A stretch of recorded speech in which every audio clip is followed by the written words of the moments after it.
siitwe ery'omwana eryomoya alukwera.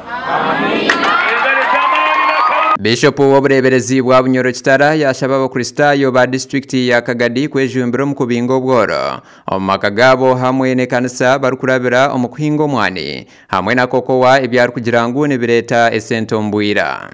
Bishop Jacobo yabanayeza ekanisa ya St. Philip's Mabare Church of Uganda omu parishi ya Rushoroza omu busabadikoni bwa Katikengeye omu district ya Kagadi. Kandi kwekamisa abantu kubyara kokowa amuna omwani abo kubinga ki obunaku n'aburorezi tukubyara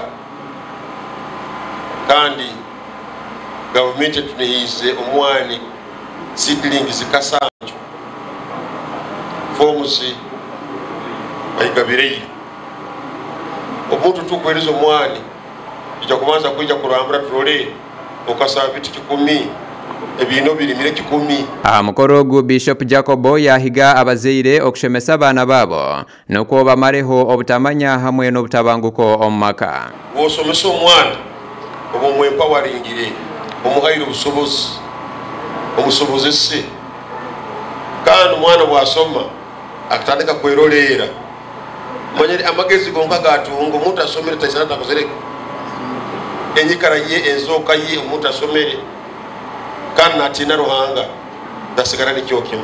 Bishop nagirangu okweza kanisa nekimanyiku abakuriyo aha baza kutandika kutunga obuhereza bw'ekanisa obwa heihinko kubatiza hamwe n'obundi. Yajeti izina lya St. Philip's Church of Uganda Mabale Church kandi erizoba kiramanyisa ngo kanisa yamara kwezibwa kiramanyisa ngo ekintu cyona kirakorerwa hano cyaba ekyezibwe. Kanisa erizoba yatungibara kandi yafuna na certificate omutongole ekikumanyisa buli mukoro gona ogwe kanisa ko mukristayo akwasirweho niguza kuba kukorerwa hanoya kandi nibikwatu byona kukwezi kanisa kuri byona mu kanisa birimo ebyo bikiriyaho. Honorable Jennifer Mbabazi cyo muhendo omnyeshengero kazi wa district ya Kagadi nagirango butabanguko bwo mu maka district ya Kagadi bweyongeire ngeyo mugambe ngihanga tugizire kizibu noshanga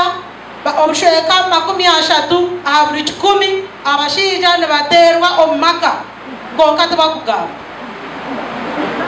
ati kiremire kutekaho omuhanda noreba polisi yali cyanda cyamaka akuri hali cyanda cyamaka wararo kwasireho no kwiruka polisi gonko mushija bakutera no bunama tokwenda kugamba ati mwargeyo mukagamba mukirukira polisi kirukora chairman ibitwanguhira okagavuma. Ekanisa ya St. Philip's Mabare Church of Uganda ekatanduka omwaka gwa 1972 kandi beirezira Marisa mukaga etakezibwe kandi einabakristayo abarukurenga omurebishato.